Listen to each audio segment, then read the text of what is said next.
High Agency Podcast with your host, Noah Revoy. Hello, everyone. The Manosphere is a loose connection of men working together to make men better. In any large group, there's always going to be some sincere conflicting opinions, but also con men, frauds, and tricksters who bring out damaging information and create controversy and other things within the community. And this is going to create a negative impression of the Manosphere.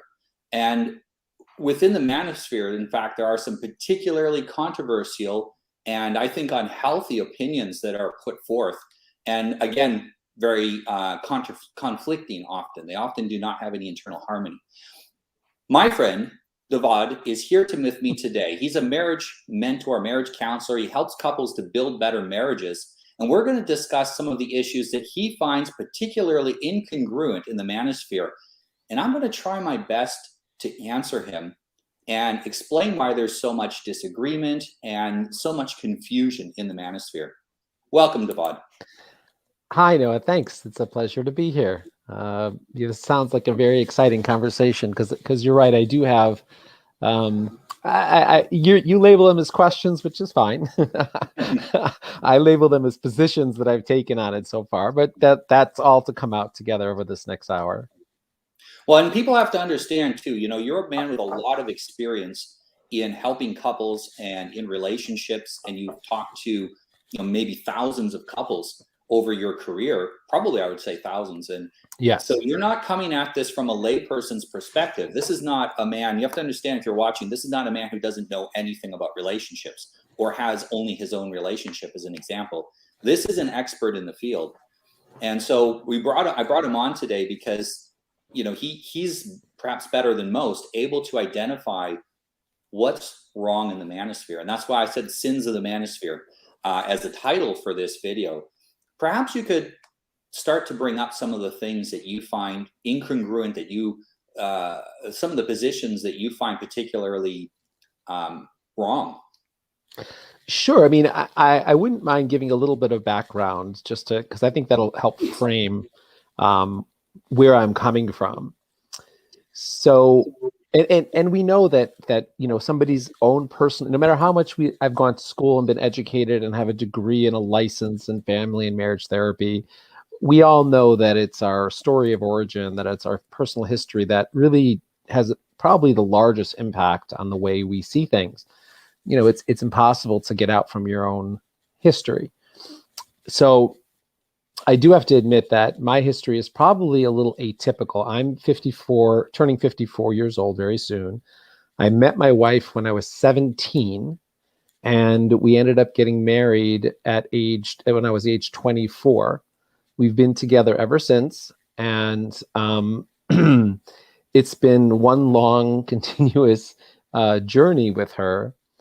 And so I do have to say that for many of perhaps your audience or the younger generation today, the younger men today, my situation is going to be different.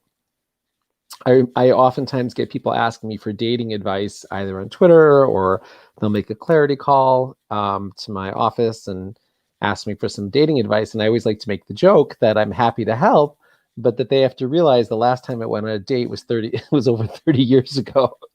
So things have changed a bunch since then, I know, but that's okay. And so I think my personal history brings something different to the table.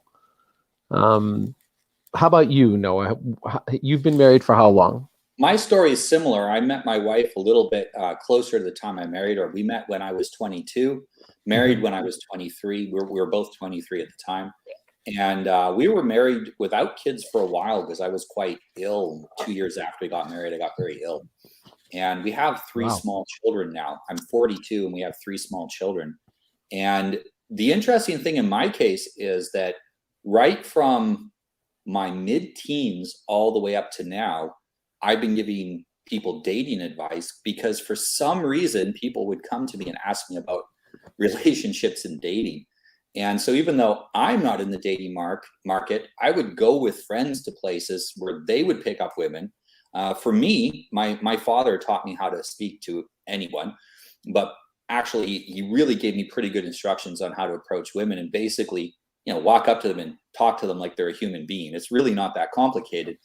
But I would go with my friends because I have a good way of lightening the mood and making it easy for people to get along when I'm in a group. And so I was always going with other people who were dating and watching them, even after I was married. Funny enough, my wife was the matchmaker in her social group. So she was the one putting together couples and trying to figure out who would be good with who. And I think that's part of what attracted me to her, is that we shared this skill set of very quickly being able to read people and understand compatibilities and even more important, incompatibilities.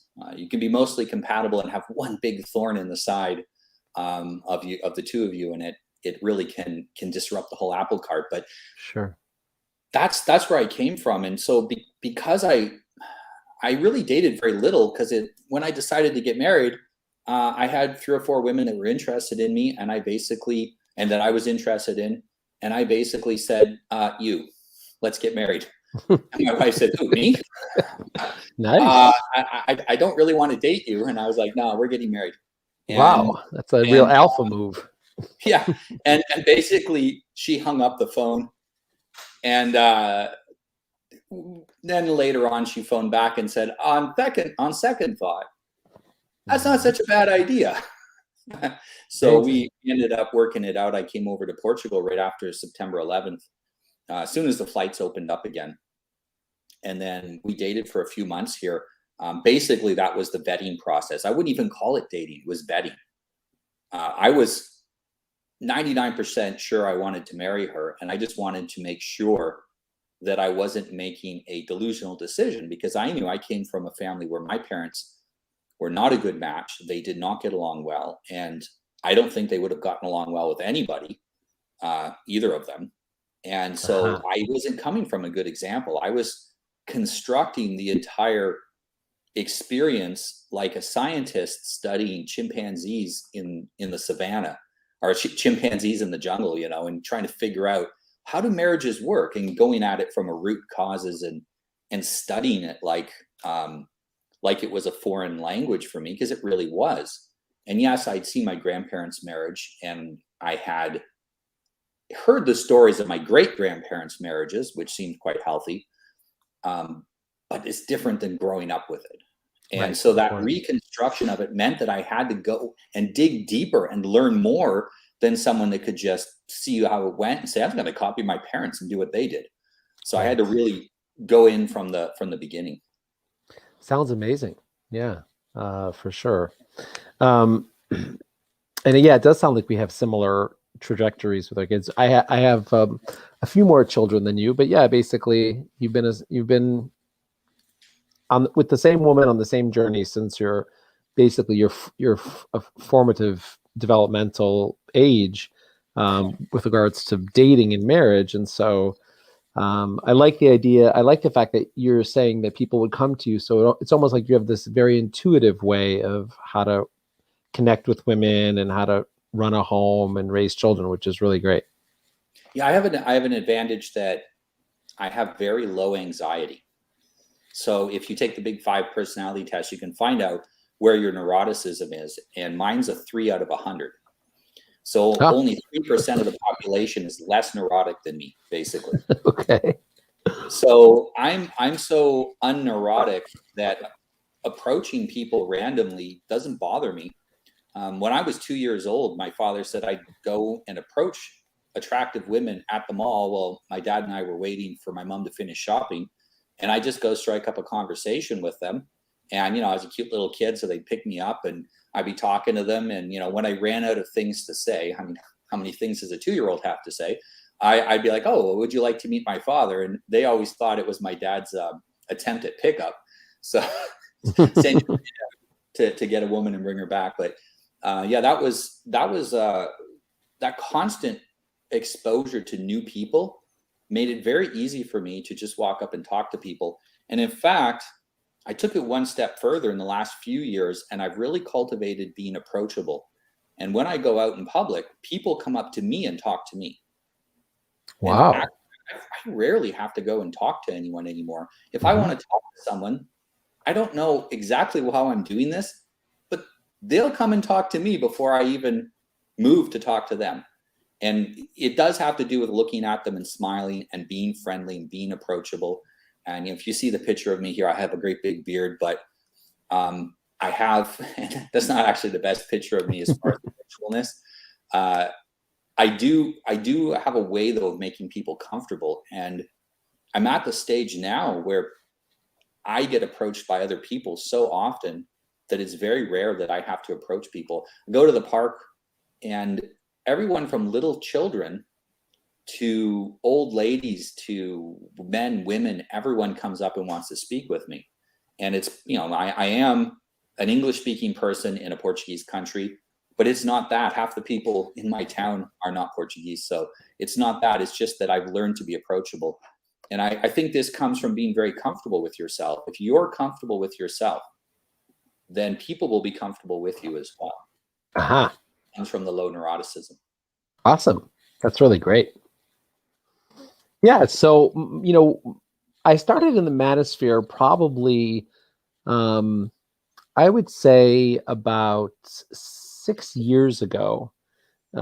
After I graduated from therapy school, got my master's and my license, did my residency or my internship, and I wanted to go take my business online. I thought, you know what, it's nice seeing people in the office, but let's see if I can help people online.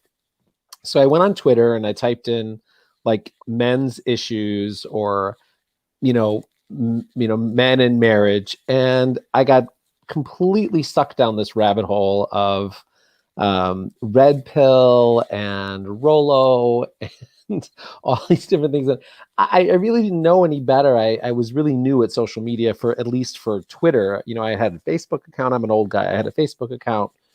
And it was just really fascinating. I was reading all the stuff and I said to myself, wow, I'm going to this is really cool information, hypergamy and, men's rights movement and MGTOW and wow, things are really moving here. And I totally, educated myself in this whole genre, this whole movement, or this whole philosophy, or praxeology, what people are calling it nowadays. I read The Rational Male. I started listening to Tom Leykis radio shows. He's just the best. I mean, he was the original Red Pill. I find it hard to find anything that anyone's added new to Tom Leykis, what he said back in the late 80s and 90s. Maybe it was in the 90s. I forget. And the truth is the truth. And it's extremely rare to come up with actually new truth. Right. The truth about relationships hasn't really changed in thousands of years. And coming up with new stuff is not, new techniques to meet new needs, but the basics are always been the same. Yeah. Yeah. And then I started watching Patrice O'Neill videos. He's hysterical, So I really got a full, education. And then I started arguing, I'm a traditional man, and I started kind of arguing with people online and Twitter and stuff. Eventually, I became so combative and so argumentative that Rolo eventually blocked me. I was so disappointed. I was like, oh my gosh, I can't believe I'm being blocked from this, And at that point, I had enough Twitter followers, and I decided, you know what, I'm tired of chasing after this red pill ideology that doesn't really fit with how I see the world. I'm going to develop my own voice. And that's when my Twitter account and my presence and my online practice really took off. And ever since then, I've been deciding to speak up more for how I see things, and what I would consider the beauty of marriage and relationships outside of the red pill framing of how men and women, intersexual dynamics, as they like to call it.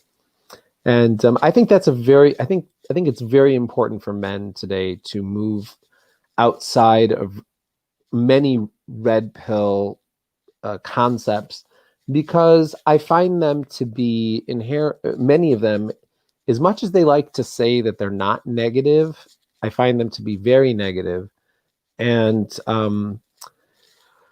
unkind to women and discouraging to relationships. So, and I know that that's the topic today, and I can give you some examples whenever you're ready. But if you wanted to comment on what I just want to start off by saying I absolutely agree with you. And you're right about going back to the older red pill stuff was more about, hey, look, I discovered these things about men and women. And there was less conclusions. So there was more, this is a fact, this is a thing, this is a pattern. And then you were supposed to figure out what to do with it. And then we got to this point where the conclusion that you were supposed to get about how to live your life based on a bunch of facts, like hypergamy or whatever it happened to be. Now you have to do this. This is the outcome that you have to pick for you. And it became incredibly dogmatic. And that's when it really turned negative. It's when it became dogmatic. And you said the right word, discouraging. Became discouraging for men. And especially for these wounded men that come into it with their own relationship issues, their own relationship histories, their baggage. And instead of showing them, here's a bunch of facts, this is how you can use it to construct a better life, it was, here's a bunch of facts and reasons why you shouldn't trust anybody, especially women. and that is absolutely the wrong outcome to come to. However, that makes men incredibly easy to manipulate. And manipulatable men are profit centers. They keep buying new books. They keep buying seminars. They will spend time, attention, and money on the person that keeps them in that trap. And I think that has happened a lot in the manosphere in the midterm, in between those early guys. And I think we're starting to turn that corner where the manosphere is starting to turn against that negativity, but we're still in the early phases of that. Yeah, I heard that there's it's like a ex-red pill community on Reddit, which I thought was interesting. So I think there is some, movement away from some of the ideologies. I'll give you an example, one that I just made a YouTube video on the other day. Before Fresh and Fit, or Fit and Fresh, kind of jumped the shark, as we used to say back in the day. They would always come out. I think Myron, are you familiar with the Fit and Fresh podcast? Yeah, a little bit. Yeah, Fresh and Fraud, or whatever it is. I mean, yeah, I've watched some clips of them because there were people that I was interested in happened to be on the show, and so I'd watch the clip. Yeah, I mean, they ran a good podcast. I mean, I have to be honest. They're entertaining. Very entertaining. Very entertaining. And it's basically like Murray Povich for it's a red pill Murray Povich for 2021. Yeah, I said the same thing. I said Jerry Springer, but it's basically Jerry Springer is probably more correct. And I was just telling my wife about that. I was just sharing that with her. I'm just like, it's riveting how the crassness and the craziness and what you hear. And it's like, a podcast, let's just say like yours or some of my videos, which are more traditional, they're so boring compared to what's going on. It's like, how do you compete? And it's no wonder we need more what essentially look like hookers on our show. Yeah.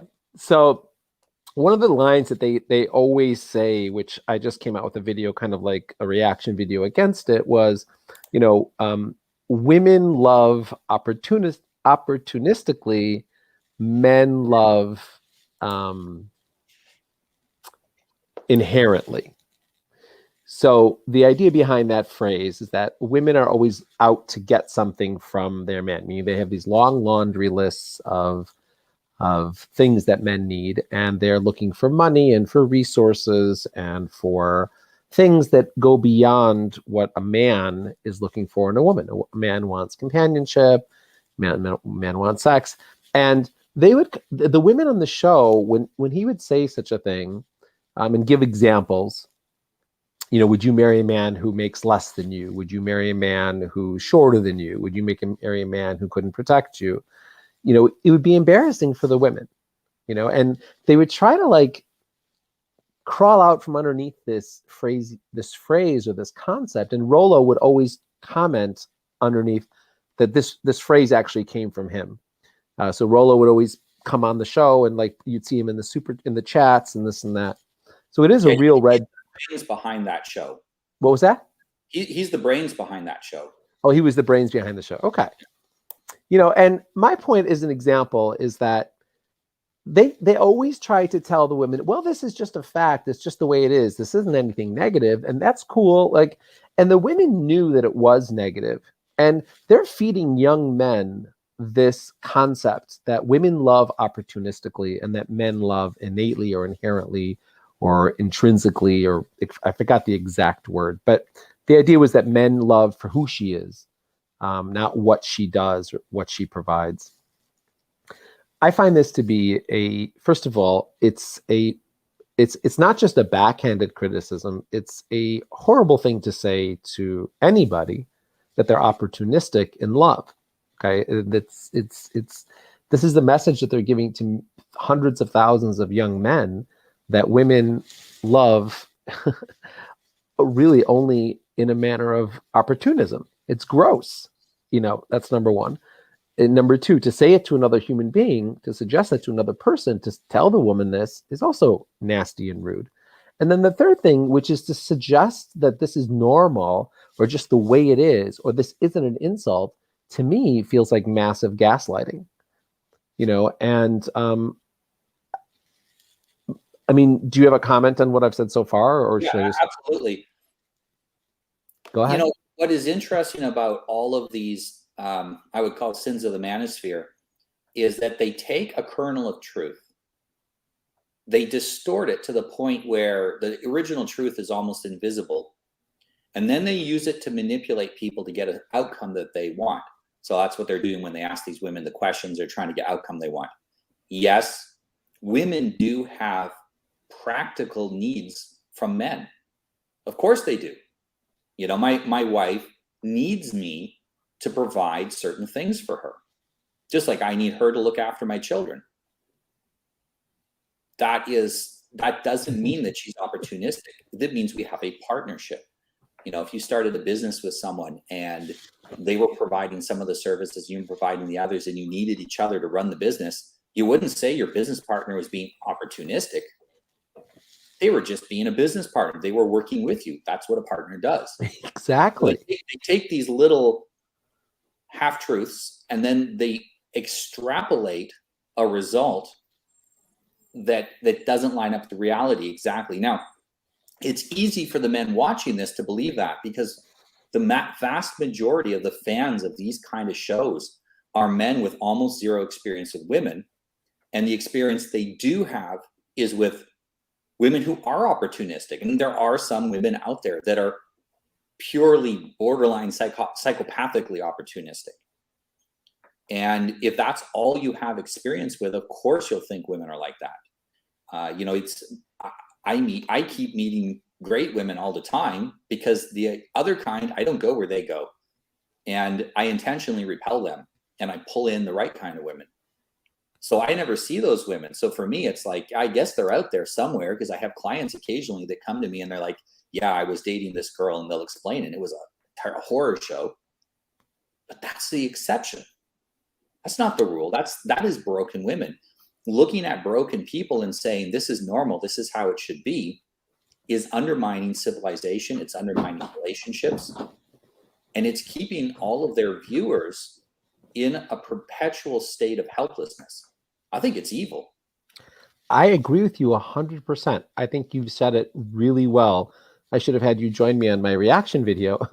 I said something I added a little bit to that, which was that,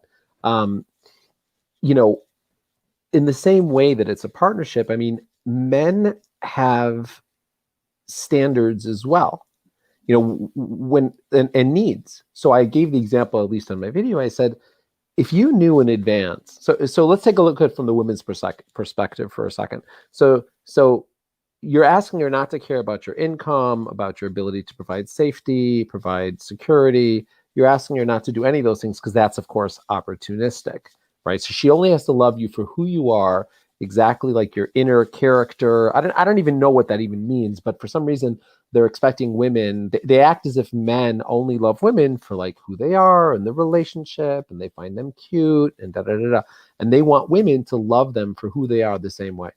But men don't love women like that. I could bring you the most beautiful woman. I could bring any man that's in the red pill, or any man in the world for that matter, the most beautiful, funny, lovely woman in the world. But there's just one caveat. She's never going to have sex with you ever. So she wants to get married. Maybe you'll adopt kids, this and that, but she will never have sex. She can have sex, but she never will. Are you going to marry this person? No, you're not going to marry her, right? So, obviously there are exceptions that people that, there are examples of men that have married paraplegic women and things like that. But, the vast majority of men. They usually still find some way to have sex.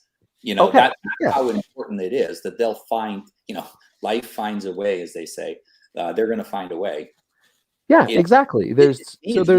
Looking after each other's needs is what people who love each other do. And more than that, men have requirements. Yeah. We have baseline things that, requirements that we're going to want from a woman that go beyond just liking her personality or liking for her for who she is. She has to provide some utility and service to us. Otherwise, we're not going to marry that person. And it's the same thing for women. We like a woman for her personality. That doesn't mean anything. That sentence doesn't mean anything. What do you mean her personality? What aspects of her personality do you like? Now, if you get down to it, the aspects of the personality that you like are essentially providing you with things that you need. I met my wife, and before I had any emotional attachment to her, before you don't meet a woman and love her in 10 seconds. It doesn't happen that way. I noticed things about her that made me say, this is a woman I might cultivate love for. I saw how she took care of her friends, how she was deeply concerned with her friends' happiness.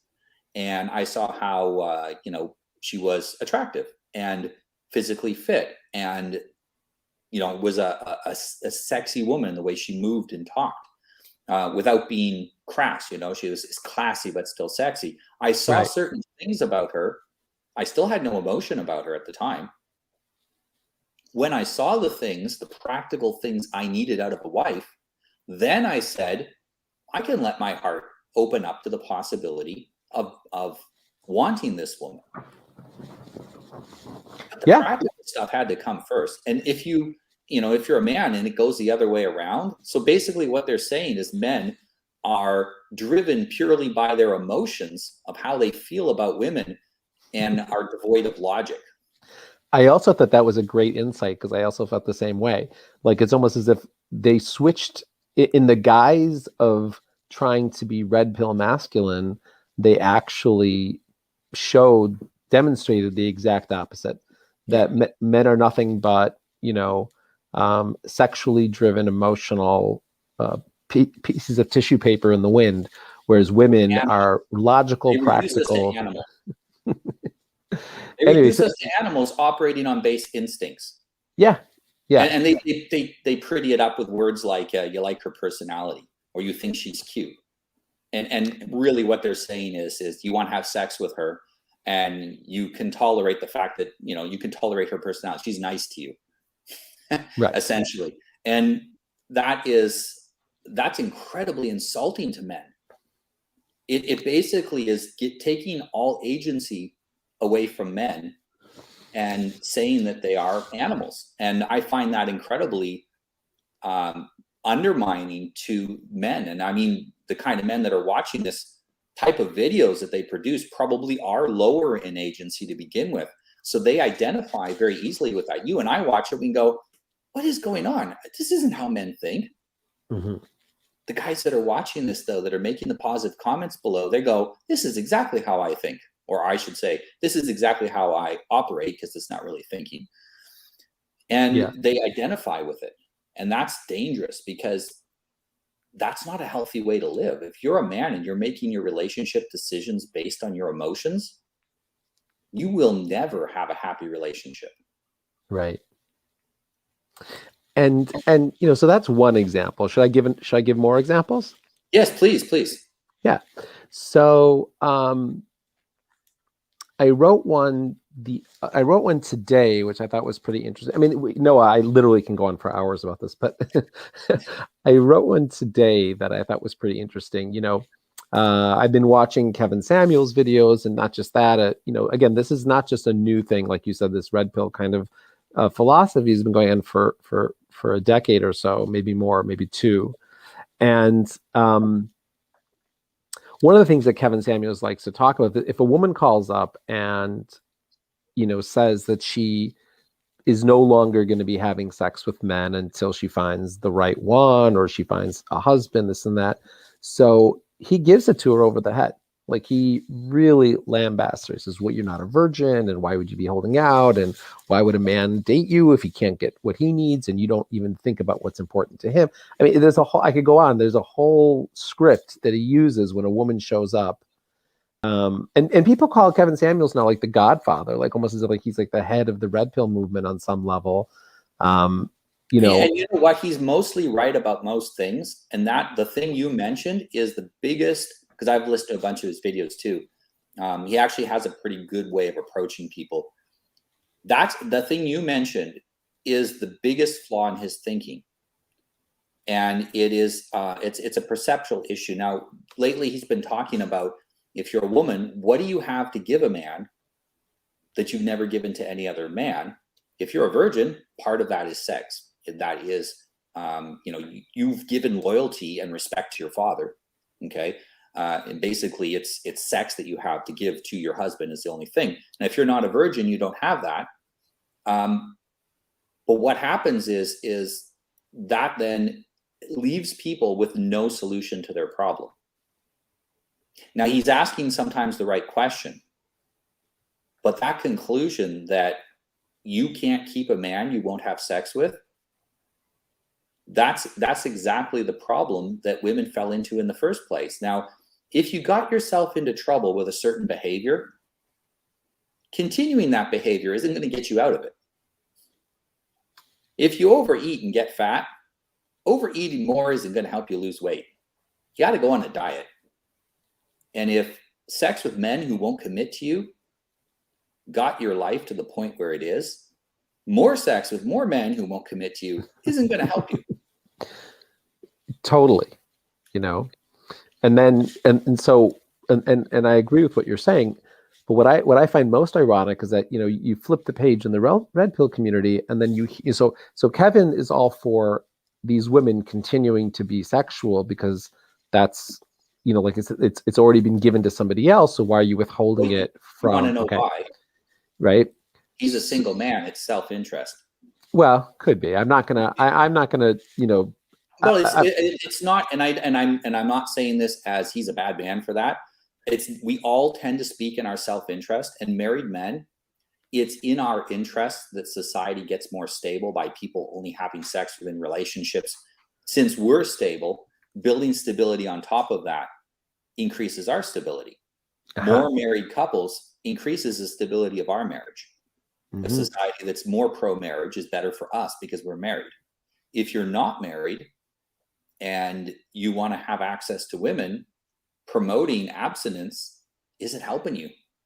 And so it's natural that a person is going to promote what is in their interests. The problem is when that doesn't line up with what's true. Yeah, but it's not just that. My poking fun is also at, there's probably, I don't know, I want to say 10,000, I don't know the exact number, of course, but an enormous number of videos, red pill content, that talks about women who continuously have sex with men. There's no pair bonding, and they can't, their number count is through the roof, and they lose all their value, and they're for the streets, So it's like, on one hand, here comes a woman saying, okay, I don't want to have sex with men until I find the right one. And on the other hand, she's, the second she says, okay, I will have sex, because you're right, Kevin, da, da, da. So then the other half of the red pill community says, oh, she's for the streets and she'll never pair bond and their number count is through the roof. I mean, the whole thing is just, the left hand doesn't know what the right hand's saying. And both of which are, like you said earlier, it's a problem that a woman who's had relationships can't solve. And what are you banishing this individual to never have a love life in a romantic life ever? Like, I find it very derogatory, demeaning, and negative. And it's nasty information to fill up a man's head with. Yeah, if you're familiar with one of the manipulation tactics called push-pull, you basically you tell a person conflicting information, and you tell them that you have to conform to these rules, but the rules conflict with each other, and the person can't conform to those rules, and especially women are very eager to please. And yes, even modern women are very eager to please. And if you don't find women eager to please you, that's because they're not eager to please you. Doesn't mean that they're still not pretty eager to please. And they're here trying to go, wait a minute, what should I be doing? Well, what tends to happen is the brain shuts down and the person becomes incredibly open to suggestion. They just do whatever they're told, basically. And it's been used in brainwashing. It's been used in political concentration camps, that kind of stuff, to break people down, where they're giving these conflicting rules. We see that a little bit with the current pandemic. There's some of that in there with conflicting rules and things that don't make sense. And these are generally, like, I can't help see that as manipulation tactics. Now, I don't think they're always intentional. I think people are sometimes operating unconsciously, but that is a manipulation tactic. When you tell people that they're screwed if they do, they're screwed if they don't, there's no way to solve this problem. You're putting them in a position of helplessness where they're then very easily manipulatable. And we already have a world full of manipulatable people. We need to reverse that trend. We need to help people learn to avoid manipulation and take responsibility for themselves. And for a woman, deciding to be abstinent until the next man she has sex with is her husband on their wedding night, that's her taking control of herself and demonstrating agency. And it's the best thing that she can do. I don't see another solution for most women. Right. And I agree with you in terms of the women's perspective. And also, what irks me is the pile-on kind of negative mentality that you're feeding young boys, and it's almost like any angle you look at a woman in, she's being demeaned. And what really bothers me the most is that this is guised up as help. This is kind of dressed up as this is some sort of helpful advice and speaking the truth, And like you said, there are bits of truth to it. We could talk for hours about many of the things that are truthful, but in my opinion, it's so distorted that, I'll give you another one that I just wrote about also. This is a couple days ago, but a joke is made when women show up and they say, where have all the good men gone, right? And then they say, I'm independent, I have a good job, I'm not looking for a handout, I'm not looking for your money, right? I just want a husband who loves me, right? There's tons of Instagram, TikTok, Facebook, Twitter videos of women who are coming out and saying, where have all the good men go? I don't need your money, this and that.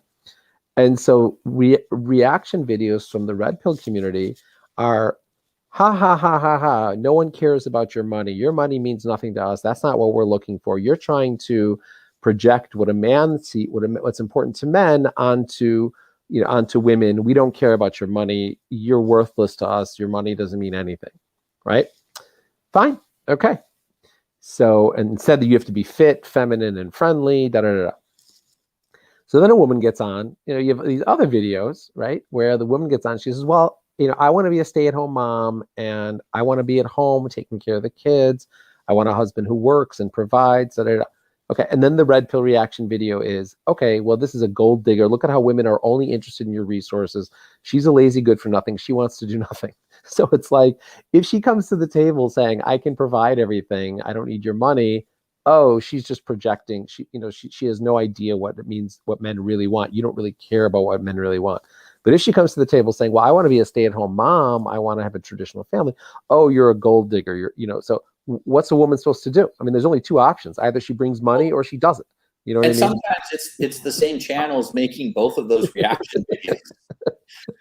What it is it's men who see, it's a little bit different when men like you and I talk about this. We have zero interest in these women sexually. we've switched more into the father mode, where we're more concerned about them because we want them to go and find some stability and be happy. Because as I mentioned before, for married men, greater stability in society means safety for our children. It means a society that will provide a better future for our children, because we have a big stake in the future now. Well, for the men that are complaining, almost always anonymous, you very rarely see their actual face. When you do, there's a few of them who are married, okay? Sometimes to women who are career women making a lot of money, and they're upset about this. And then they're taking this out on women in general. But what happens is, a lot of times these are men complaining about women they could never get. And all they want to do is, this is the cake I can't eat, so it doesn't taste good. And that's what it is. It's sour grapes. Yeah. Well, I can imagine that, you know. And I think we have to look at it from, this is why we have to be careful who we take advice from. You know, if you're a young man and you're taking advice from other young men who haven't successfully negotiated a relationship and had children and at least been a few years with their spouse, you're taking there might be great advice. I have guys that I train, young men, that give really good advice, but they're giving my advice, which my advice is ancestral advice. It's from our ancestors. It's what always worked. It's not even my advice. I didn't invent relationships. They existed long before us. And when you start to when you want to make content, you have to invent something new. You have to be controversial. Complaining sells. Most men today are a bunch of whiny, bratty children.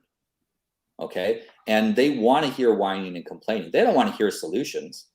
Can you imagine if all of these videos said, look, be a better man and you'll have access to better women and you won't end up with women with these problems? Mm-hmm. It's not their fault. It's your fault because you don't qualify for the better quality women. Can you imagine if that's what the video said? Right. Well, I want to comment on that. And this is an approach that I like to take on Twitter and in my blog and some of my videos, that most of the problems that men have with women are appropriate problems that whose function is to turn you into a better man. See, I'm not a big believer in toxic women per se. In women, of course, I'm a mental health professional, so I know that there's a small percentage of the population that has a diagnosable disease. I get it. That's my profession. But in general, especially having been a therapist for so long, most of the issues that couples come to me with, when I say most, I mean like 95, 98%, they're issues that are solvable issues within the context of a committed, loving relationship if you want to put it in the work. And so many men pathologize the difficulties that they have with women, or they say that's a certain type of woman or those women. I don't believe that. You know, again, there are the rare narcissists that walk into my door, or the rare borderline personality disorders, or the rare women that need some, or men that need some sort of medication. Rare. But in general, the couple's problems, you know, require effort, work, humility, you know, self-awareness, the willingness to change, the willingness to be, you know, humble, the willingness to learn. And a lot of people, you know, are not ready or don't want to put in that effort. And it's easy to point the finger at her and say, oh, she's this or she's that type of woman. In general, I don't believe that at all. I believe that the problems that women bring to you are specific problems that are exactly what you need in order for you to grow into the man that you can be. And once you become that man, that exact same woman with those exact same problems aren't going to be problems anymore. Yeah, and I do think there are some women with, and men, of course, but some women with an inability to properly connect in their relationship, which means they're not willing to do some of that work you said. And that, again, that's also something that can be dealt with. That's something they can learn how to overcome. And it is a lot of what is complained about as shit tests is simply women feeling insecure with a man who demonstrates weakness, who demonstrates that he's not capable of doing what he's supposed to be doing. And so they end up being insecure, and insecure women are unhappy women. Unhappy women end up making everyone around them unhappy as well. Unhappy men kill themselves. Unhappy women make everyone around them miserable.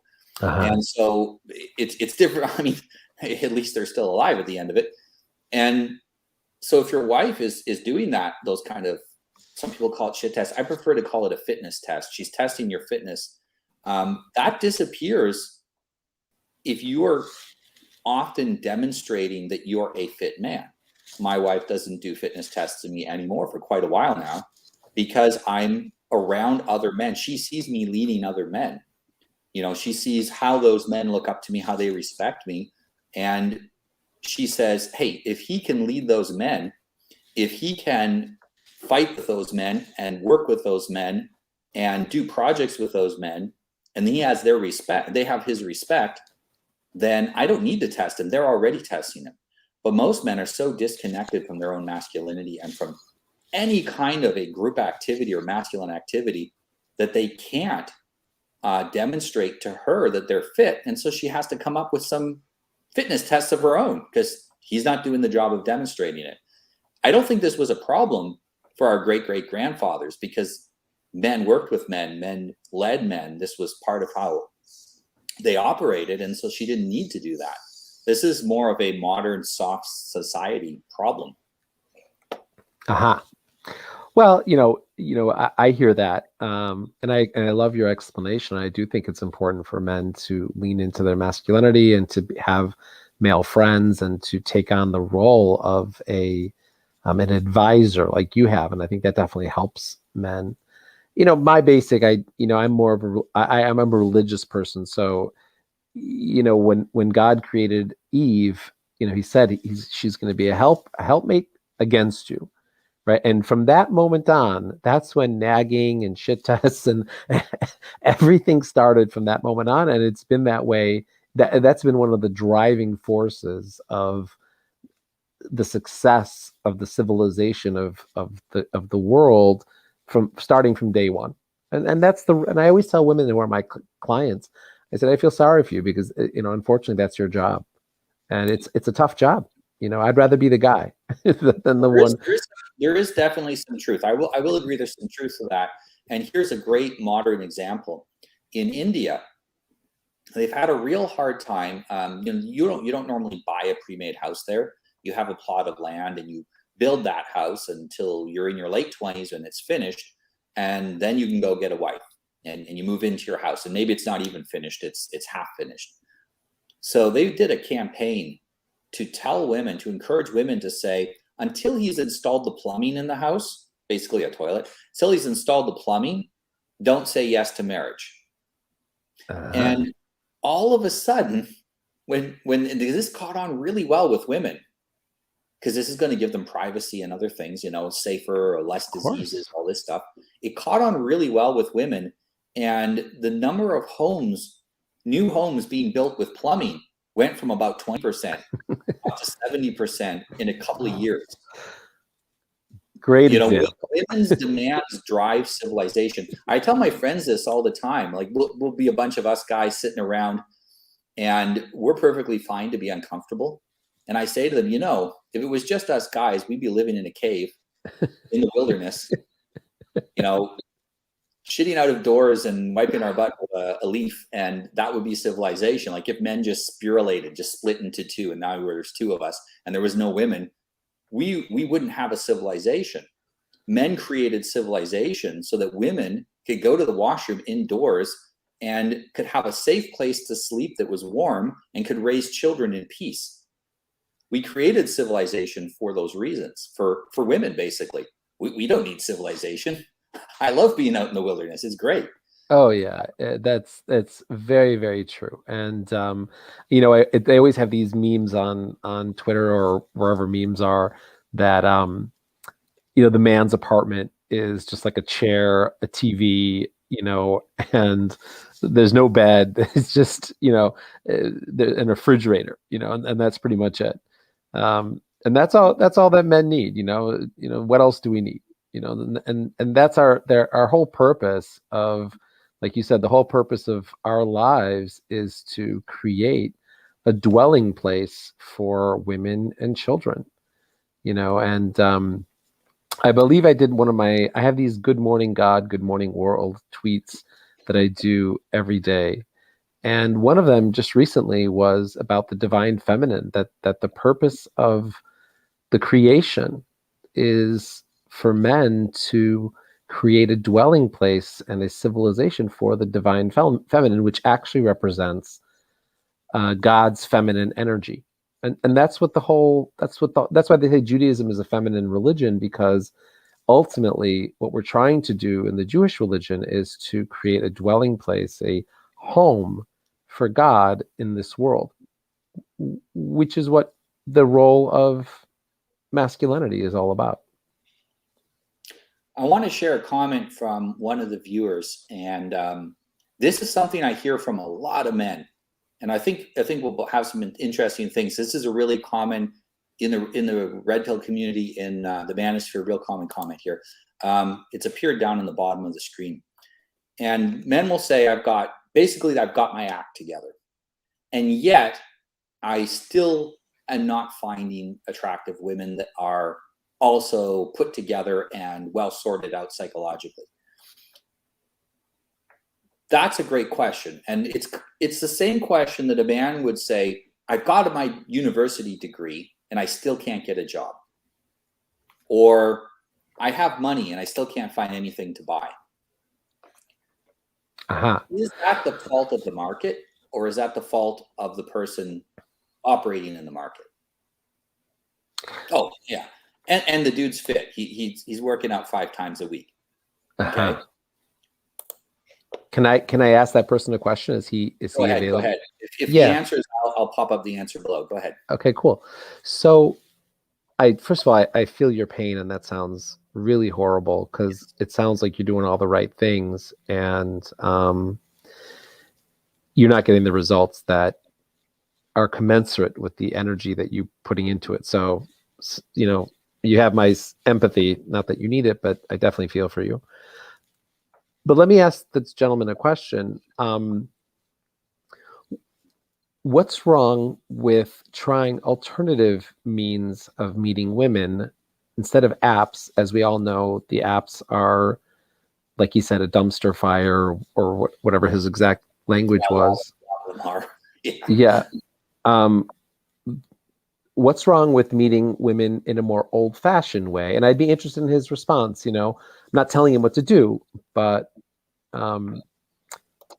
what's wrong with meeting women, going up to a woman, or approaching a woman, in a Starbucks, or being set up by friends, or even using professional matchmaking services that can get men and women of like minds together?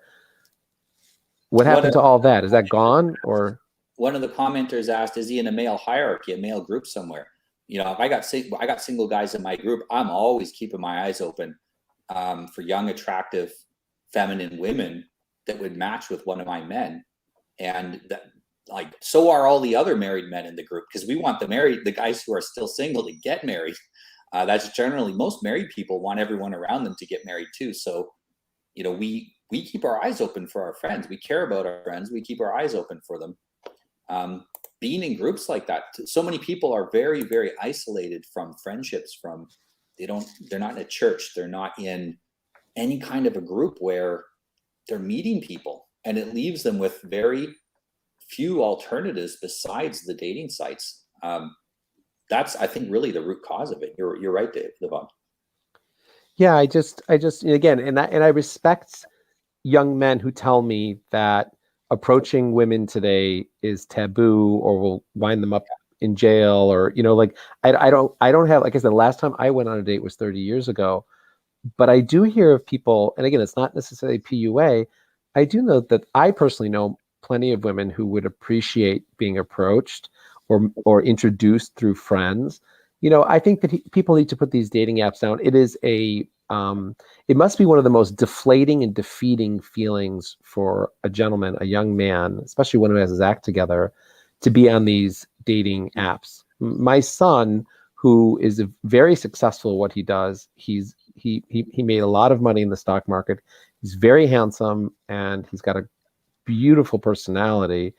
He put himself on a dating app just as a joke. He doesn't use them, but he just put it out there because he was traveling somewhere, and he did it for one of the startups that he works for, and a couple of the people in his group had to put their profiles on these dating apps. So there was a girl in his group. She got 3,000 hits that first week. She's nothing to write home about. She's an attractive young, as many young women are attractive. But my son was at least in her league. He got 3. Yeah, so, that's about the ratio that I've seen. I've had I've had young ladies between like 18 and 23, and they put their stuff on a dating website, and she says, I'm getting 200 messages an hour. I don't have time to deal with this. And it was the problem for women is that it's an overwhelming and mostly low value amount of attention. And for men, it's an incredibly underwhelming and humbling experience. I swear I talked to more interesting women just going around and hanging out where women are by accident than if I was focused on meeting women on a dating site. And the thing people don't realize too is when you're in a group, when you're on a dating site, you are an individual separated from all culture, reality, and friends and family. It's not really you. It's you without all of your roots. But when you go out in public with your friends, with your family, with people that you care about, you got a whole load of people around you watching your back. You got people there that are helping you. It's a completely different type of interaction. Totally true. And not just that, when you're out with your friends, you're already milling around with people who share common values and common culture. So you've already narrowed down the possibilities of women. You're not going to get, if you lean more towards the right and you're hanging out with your friends, you're not going to get some, very lefty feminist that you could match with. And that was just an example. I mean, there's just dozens of, even people in your own socioeconomic, I get it that a very, very wealthy man might not want to date a very, poor, back to the days of England and stuff like that, a very poor woman, and vice versa. A very wealthy woman might not want to date. There's good logistical reasons for that. If you are very wealthy, knowing how to live that way and understanding, both my wife and I grew up very poor, and I have to keep reminding her that we're not poor anymore. You don't need to spend an hour to save $5. It's okay, just spend the $5. Forget about it. We're not poor. Your time is worth more than that. It gets that situation multiplied by 1,000 when you're dealing with the difference between poverty and extreme wealth. And so I understand it. There's logistic reasons for it. And I think the ability to manage intergenerational wealth is developed intergenerationally. So it's really hard to marry into a family like that. But yeah, it's you not only that, you can do background checks on people. When I met my wife, that's the first thing I did. She was in my church, but in another country. So I had the elders in my church phone the elders in her church and get the lowdown on her. What's she like? What's her reputation? And I wouldn't go and date some random woman I met that I had no way to do a background check on her or have some sort of social connection outside of it. And then here's the other thing. People can be really good at deceiving, not necessarily intentionally. They deceive themselves too. But it's really hard to deceive an entire group of people. Uh-huh. So she can deceive you a little, or you can deceive her, but your friends are going to see right through it because they're not interested in her the same way you are. So they're going to see through that, and they're going to say, yeah, I know, she's probably telling you what you want to hear. This isn't what she was telling people before last week when we met her. And so you'll often end up with these overlapping social circles. There's a real power in that. But when people have overlapping social circles, most of the deception disappears because people know you can't deceive, because everybody knows who you are. You can't pretend to be somebody else all of a sudden. Right. Why some people like going traveling to meet women, or vice versa, women to meet men, because they can pretend to be someone they're not. You can't do that when everybody knows her, and vice versa. Well, listen, I would be interested in hearing from younger men, who are actively trying to find women, what some of their challenges are meeting them, and hearing from their perspectives, like, is it, I mean, the other day I was driving through a Starbucks. It was about a year ago, and I was driving through a Starbucks, just through the drive-through, and the barista that handed me my coffee leaned over and she reached out over through the window, and she handed me my coffee. And I noticed that she had the most spectacular eyes I had seen. They were like these, for some reason, they were like this amber yellowish hue, and I was like, wow, this is really unique, like gorgeous, And I told her, I said, you have the most beautiful eyes. And I'm much older than her, and I'm more like grandpa, But for a second, I said to myself, "Oh my gosh, she's going to call the police." But then she turned to me, as I said this. She said to me, she just kind of sighed, and she said, "Thank you so much. I needed that today."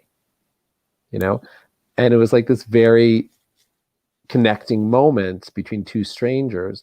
And I guess I'm curious as to know whether or not that's even a possibility today anymore, or people just are so involved in electronics, or so afraid of Me Too, or just won't do that, Yeah, that fear of Me Too. Now, mind you, I'm living in Europe, so it's a little bit, it's 5, maybe 10 years behind the US in social patterns. But I've never, no matter where I've never been afraid of that Me Tooing stuff. I assume that all social interactions will go nicely. And I assume it to such an extent that it's like a reality distortion field. It just happens. So I never have any problems with people. And I'm telling people all the time, wow, you're beautiful. That's a nice shoes you got. I don't know, complimenting people constantly, in moderation. But within 5 minutes of meeting me, I will almost certainly compliment you on something. And I do it so organically. And I'm not like, I don't have a checklist in my head of things I should do. I'm just being sociable. I'm being normal. And well, not normal, I'm being sociable. Unfortunately, modern normal isn't very sociable. I'm being sociable. I'm showing the kind of manners that I was taught by my great grandparents, but they're basically the ones that taught me manners. So I've got 120-year-old manners. And I just treat people like they have a lot of value, no matter how much value they have. I treat kids that way. I've had a few kids that I've known for some years, and they'll tell me, they said, the thing that I always loved about you, Noah, is that you treated me like I had value. You treated me with respect, even though I was a child.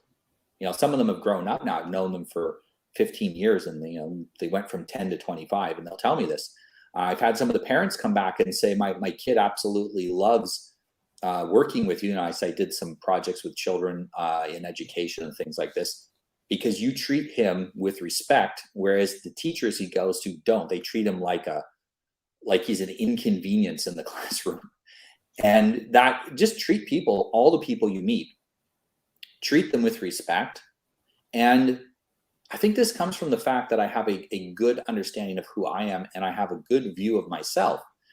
And so there's nothing I'm ashamed of. Like, I don't walk, if you want to absolutely get Me Too'd, walk up to a woman loaded down with shame, because she's going to pick up on that. And women are amplifiers, emotional amplifiers. She's going to pick up on your shame. Then she's going to amplify that and throw it right back at you and shame you and be ashamed of you. And all she's doing is reacting to that energy you're bringing to it. You come into the situation like you're supposed to be there, like this is the only natural place for you to be, and that talking to that person is completely healthy and normal. you don't get bad reactions. That's The very only bad interesting. reaction I ever get is someone ignoring me because they're too shy to reply. That's the worst thing that ever happens. And that's no problem at all. Right. Yeah, I love that confidence. That really makes a big difference. The friendliness and openness and the confidence, and then the like you said, the shame or the negativity of sexuality kind of goes away. Yeah. Nice. Well, and one of the advantages that you and I have is because we're married, when we do approach women, we don't have, oh, I want to have sex with this woman on our mind. Like not now, not in the future. Like it's just not going to happen. And so we're approaching them differently. And this is the problem with a lot of young men. They're approaching women they find attractive, and they're so focused on the end result of having sex with them that they're starting to treat them like a sexual object instead of first trying to make some connection with them. And that works on broken women, actually. That does work on broken women. It doesn't work on healthy women, and that's why they have a negative reaction.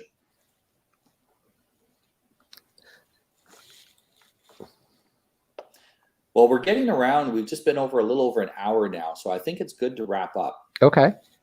I'd love to talk to you another time and cover things, maybe on your podcast, things like hypergamy and some of the other common things we talk about in red pill manosphere circles, and how it's being explained very poorly to people, and how and also how it's being misused, both to undermine men and to demonize women. And I think it's an important discussion to have, but let's save that for another time. Sure, of course. It's been wonderful having you on. I really appreciate you joining me today. Yeah, it's been my pleasure. And I love your methodical, very reasonable and rationed approach to these topics. You sound very mature with the way, and well thought out with the way you've presented, how to view all of this stuff. And you're right, it is a sea of confusion. And yeah, good for you. And your audience is very lucky to have somebody who can bring them this information in a way that makes sense in a more realistic and loving and relationship-centric manner. Thank you very much, Dovid. And if you're looking to contact with Dovid, you can see in the not in the comments, in the video description below, there's a link to your Linktree where you can contact him, where you can set up a meeting with him if you want. If you are having trouble with dating, maybe come to me. If you're having trouble with relationships, you can go to Dovid. And we're people with a lot of experience. This is what we've done for ages. You will not get the same quality of advice from a talking head on YouTube as you'll get from in person or even through video, one-on-one communication. That personalized level of coaching, therapy, whatever you happen to get, there's real power in that. Totally. And sometimes when couples come to me, it's sometimes they've been influenced. Oftentimes the man has been influenced by red pill, ideology, and what ends up happening is that he ends up digging a deeper hole for himself in the relationship because he tried to implement some of the red pill stuff that he heard online. And certainly within the context of a loving, committed, connected marriage, there's almost no room for that attitude, within those walls. It's a totally different thing. So for sure, I agree that coming to somebody with experience and relationship and centric is definitely key.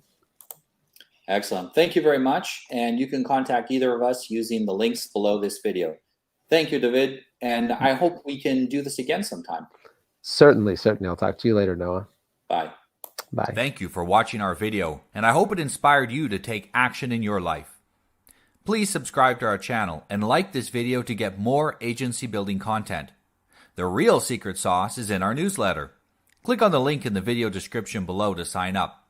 I promise I won't flood your inbox, and anything that we do send you will be of high value.